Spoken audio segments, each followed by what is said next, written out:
உணர்வு மட்டுமே அடிப்படையிலான விபாசனாவின் முழுமையின்மை. கோயங்காவின் குறுகிய விபாசனா கோட்பாடு. தியானத்தின் போது எனக்கு கிடைத்த தெளிவுகளின் வெளிப்பாடுதான் இந்த வீடியோவில் கொடுக்கப்பட்டுள்ளது. இதை உருவாக்க AI செயற்கை நுண்ணறிவு உதவியை பயன்படுத்தியுள்ளேன். ஆனால் அது எனது கண்டுபிடிப்பின் தரத்தை குறைக்காது. நீங்கள் பார்ப்பது வெறும் ஆரம்பம் மட்டுமே. விருப்பம், லைக் தெரிவிக்கவும், உங்கள் நண்பர்களுடன் பகிரவும், சப்ஸ்கிரைப் செய்து உங்கள் கருத்துக்களை எழுதுங்கள். வழக்கமான விபாசனா போதனையானது மனம் எவ்வாறு உடல் மீது தன் தாக்கத்தை ஏற்படுத்துகிறது என்பதை விளக்குகிறது. ஆனால் இந்த உறவு மிகவும் பரஸ்பரமானது, இருதரப்புடையது. உடல் உணர்வுகளும் மனநிலைகளும் ஒரே நாணயத்தின் இரு பக்கங்களாகும். அவை தொடர்ந்து தோன்றி ஒரு தொடர் சுழற்சியில் ஒன்றுக்கொன்று ஊக்கமளிக்கின்றன. வலி மற்றும் பயம், திடீர் காயம் முற்றிலும் உடல் ரீதியானது. மனதில் பயத்தையும் கவலையும் தூண்டலாம். மாறாக கடுமையான பயம் துடிக்கும் இதயம் அல்லது நெஞ்சு இறுக்கம் போன்ற உடல் ரீதியான அறிகுறிகளை உருவாக்கலாம். மகிழ்ச்சியும் தளர்வும் ஆழமான அமைதியை அனுபவிப்பது, வெதுவெதுப்பான குளியலில் இருப்பது போல. ஒரு அமைதியான மனநிலையை தூண்டும் நேர்மறையான எண்ணங்கள் ஒரு தளர்வான உடலுக்கு வழிவகுப்பதைப் போலவே. மன அழுத்தம் மற்றும் விரைப்பு.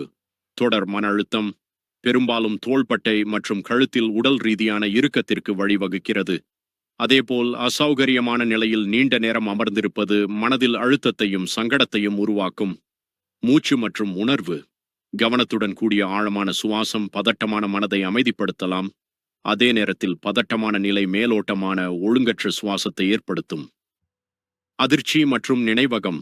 தீர்க்கப்படாத உணர்ச்சி பாதிப்புகள் உடலின் சில பகுதிகளில் நாள்பட்ட வலியாகவோ அல்லது இறுக்கமாகவோ வெளிப்படும். வலிமிகுந்த உடல் அனுபவம் ஒரு உணர்ச்சி வடுவை விட்டுச் செல்வதைப் போலவே. உடல்நிலை சுழற்சி, காயசித்தம். மனதில் கோபத்தின் ஒரு சிறிய எண்ணம் எழுந்து உடனடியாக தோள்களில் எரியும் உணர்வை தூண்டுகிறது. இருப்பினும் சோர்வு காரணமாக நீங்கள் உடல் ரீதியாக சாய்ந்து விட்டாலோ அல்லது முடங்கி போனாலோ தினமித்த அந்த உடல் ரீதியான தளர்வு நேரடியாக ஒரு மந்தமான எரிச்சலூட்டும் அல்லது தோல்வியடைந்த மனநிலையை உருவாக்குகிறது. மனம் முதலாவதல்ல, தூய விழிப்புணர்வுதான், பியூர் அவேர்னஸ், முதலாவதாகும். இந்த விழிப்புணர்வானது மனதுக்கு முந்தையது, எண்ணங்களுக்கு முந்தையது, அடையாளத்திற்கு முந்தையது. மனம் என்பது அதன் பின்னர் உருவான ஒரு பின்தொடர்பவரே, விழிப்புணர்விலிருந்து தோன்றும் ஒரு கருவியே. இதுவே அத்வைத வேதாந்தா, ஜென் மற்றும் குவாண்டம் இயற்பியல் கூட சுட்டிக்காட்டுவதாகவும், விழிப்புணர்வே முதலாவது மற்றும் மிக அடிப்படையான உண்மை நிலை. மனம் இரண்டாவதானது, பின்னர் தோன்றும் ஒரு தோற்றமே. விழிப்புணர்வு என்பது மனதிலிருந்து தோன்றுவதில்லை, அது மனதுக்கு முந்தையது மற்றும் அதனை உள்ளடக்கியது. உடல் விழிப்புணர்வுக்குள்ளாகவே உணரப்படுவது போல எண்ணங்களும் அவ்வாறே உணரப்படுகின்றன. இதை புத்தர் விஜ்ஞானா என்று அழைத்தார். ஆனால் அதோடு முடிந்துவிடவில்லை. எண்ணங்களும் உணர்வுகளும் தோன்றும் அந்த களமே உண்மையான பார்வையாளராகும். விழிப்புணர்வு மனம் மற்றும் உடலின் மூல ஆதாரம். கோயங்கா அனுபவத்தை ஒரு வழிப்பாதையாக சுருக்குகிறார். மனம் அம்புக்குறி உணர்வு. ஆனால் உண்மையான சதிப்பட்டாணு என்பது தேர்வு செய்யக்கூடியது அல்ல, அது மனதை மனமாகவே கவனிக்கிறது. பார்வையாளரை புறக்கணித்துவிட்டு கவனிக்கப்படும் பொருளை மட்டும் கவனிப்பது பகுதி விழிப்புணர்வாகும். இது நிர்வாணத்திற்கான பாதையை கட்டுப்படுத்துகிறது. புத்தர் இதை ஏகாயனோ மக்கோ, ஒரே வழி என்று அழைத்தார். பகுதியான வழி அல்ல. எண்ணங்கள் நின்று உணர்வுகள் எழும்போது உடலின் கரைதல் தொடங்குகிறது. கோயங்கா விவரிப்பது போல கலாபங்களாக கரைவது அல்ல, மாறாக மௌனத்திலும் முழுமையிலும் கரைவது.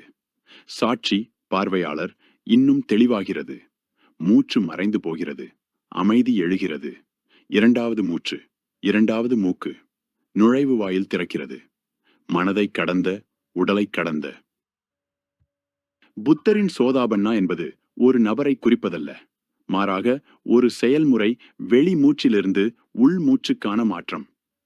அறியாமை எதிர்வினையிலிருந்து விழிப்புணர்வுடன் கூடிய அமைதிக்கு மாறுவது. இது ஒரு கோட்பாடு அல்ல, இது அனுபவபூர்வமானது, உணரப்பட்டது, உண்மையானது. இதுவே கோயங்காவின் வரைபடம் முடிவடையும் இடம். ஆனால் பாதை தொடர்கிறது. சோதாபன்னா உள், இரண்டாவது கருநிலை சுவாசத்துடன் தொடங்குகிறது. புத்தர் பகுதியான பார்வையை போதிக்கவில்லை, அவர் தீவிர தெளிவை போதித்தார். உணர்வை மட்டும் தியானிப்பது என்பது ஒரு காதால் கேட்பது போன்றது. முழுமையான சதிப்பட்டானாவை மீண்டும் மீட்டெடுங்கள். உடல், உணர்வு, மனம் மற்றும் தம்மம். விழிப்புணர்வு வழிகாட்டியாக இருக்கட்டும். அனுபவமே பாதையாக இருக்கட்டும். மனதில் மனம், விடுபட்ட இணைப்பு,